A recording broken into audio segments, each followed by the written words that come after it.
This is Andi Purewal for Boxing News. I'm joined by Callum Smith here in Saudi Arabia. Callum, you've got plenty of happy memories here in Saudi. What's it like to be back once again? Yeah, it's good. It seems to be where it's all happening at the moment, so it's always good to be a part of any big occasion, and this one's probably bigger than most, bigger than probably all of them. If you look at the whole card, it's pretty stacked. But yeah, it's good to be here. I've got fond memories from Saudi, both Jeddah last time, but yeah, it's good. Hopefully I can add some more. By your own admission and the team's admission, you haven't been as active as you'd have liked over the last few years, but you got that run out in Birmingham. How key do you think just getting a few rounds under your belt on that show on Edwards' your fight card was for you heading into this bout? Yeah, it was massive. Obviously, it was better than being sitting here going into this fight, being 13 months or 14 months out the ring or whatever it would be. So, yeah, we'll know a little bit more on fight night how much it was beneficial. But even in terms of just going into this camp, I felt like I rolled into it rather than start, and it takes you a while to get going and stuff like that. So I've always said activity is massive in sport, and it's something I haven't really had over, not just for me last fight, for even the ones that I was winning.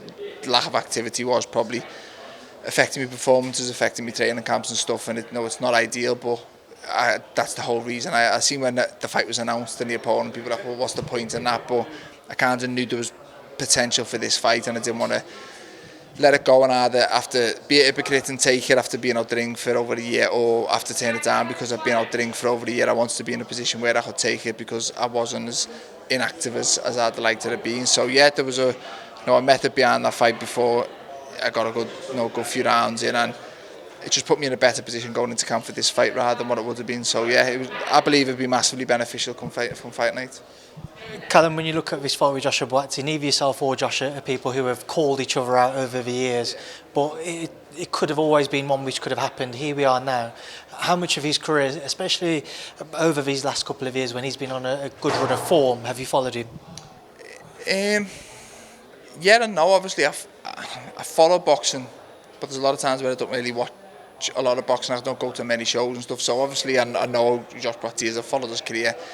His last fight with Willie Hutchinson, I was out in London showing me little girl, the Palace and stuff like that. So I didn't actually watch the fight. So I've seen enough of him. I know who he is. I know a style of fighting, and obviously my team and myself have studied him this camp, and we know what we feel at work on fight night. But he's a good fighter, and I think the fact you touched, we haven't called each other out, we haven't bad-mouthed each other.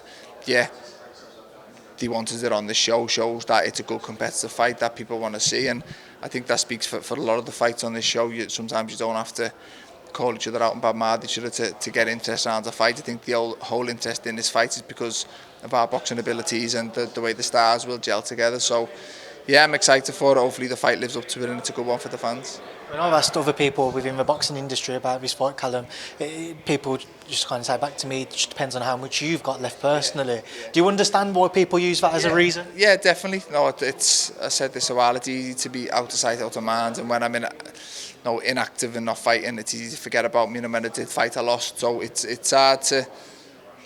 I can see where people are coming from. I was very active and on a very good run and I had good momentum, and then it just kind of stopped, and my whole career has been kind of stop-start. So yeah, I can understand the position of being a world champion. Like I say, I don't have to do the sport anymore, so people probably question how much do I actually want it. But look, as far as training's gone, like I said, it's gone well, and if I didn't believe I was as good as what I was, then I genuinely wouldn't be standing here. Like, I believe I'm good enough to be a two-weight world champion, and this fight puts me very, very close to achieving it. So no, I'm fully motivated, I'm excited, and I'm looking forward to getting in there and doing the job. Statement there just at the end in terms of being good enough to become a two-weight world champion, Callum. Are you putting a pressure on your own shoulders? Because I know when you was thinking about whether you was going to continue or not, that was the question, and you're coming back now, you believe it. So is there that pressure if you're not successful? It might be the end of the road of your boxing career. Yeah, no, possibly. Like I've always said, I'm not in the sport just for the sake. Like you seen Derek Jordan last weekend, who genuinely just loves fighting, and he'll fight until he can't fight no more.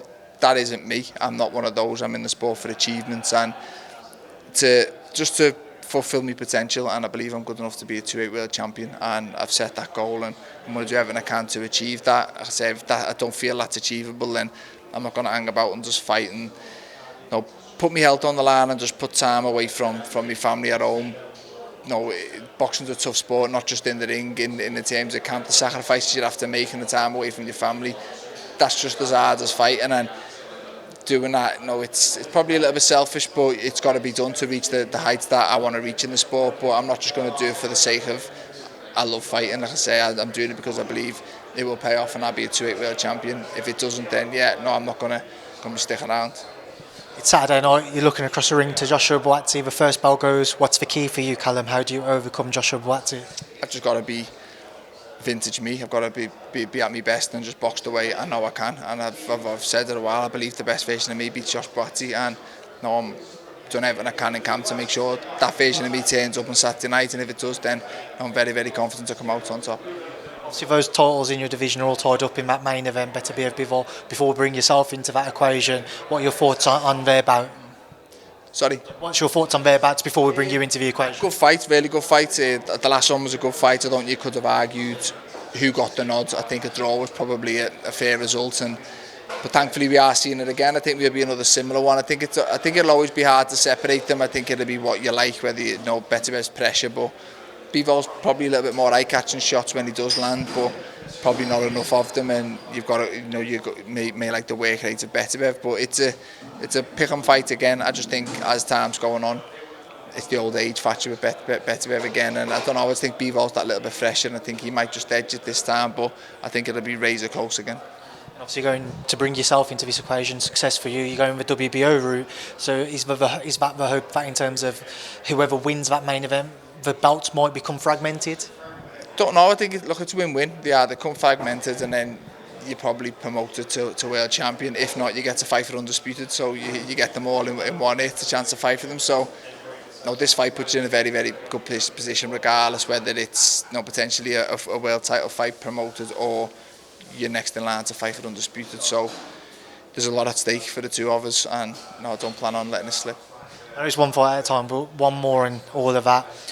Who would you rather face if you're successful against Buatsi? The rematch, we better be able to right the wrongs, or Bivol, who you haven't had the chance to share the ring with, and see what that experience would be like? Both. Obviously, I'd love to fight Bivol. I always want to test myself against the best, and the two best light heavyweights in the world at the moment are those two, and I've fought one, I'd like to fight the other. But as a fighter, I've always said I'd love to correct the wrongs. The two losses on my record, I'd love another shot at either of them, and I'd love to see just a better version of me and with either of them. I think that the fight would be a lot different, but look, I had my chance and didn't take it, so that's on me. It's something I've got to live with. But yeah, I'd love another shot at Beterbiev, definitely. But I said I'd love the idea of fighting Bivol as well. I think he's a really, really good fighter. I've said we crossed paths in the amateurs. I've known him a very long time. I know his style's very pleasing on the eye, and I'd love to see how good I was by testing myself against him. Just a word as well on another man who you fought, Canelo. There's a lot of talk about that Canelo-Crawford fight in September. Just get your take on that as a man who shared the ring with him. It's a good fight, and it's an interesting one. It's like a dream matchup. I think people are looking at is Canelo maybe a little bit past his best, and I think he probably is. But it's weird. Crawford seen as the fresher of the two, but yet he's the older. I think it's at different stages of the career. But I think as we've seen with the Charlo fight, that there's weight for a reason, and Charlo's a massive 154, and he was bullied by Canelo on the night. Yeah, I think Crawford's probably got more ability than Charlo, but there's only so much size your ability can make up for, and I just think Canelo might be that naturally a little bit too big for him. But in terms of skill set, it's an unbelievable fight, and one that as a fight fan I'm glad it's happened. Callum, I appreciate your time leaving out to enjoy the rest of your day. Good luck with the rest of the week, and obviously fight night, and thanks for speaking to me in Boxing News. Cheers mate, thank you.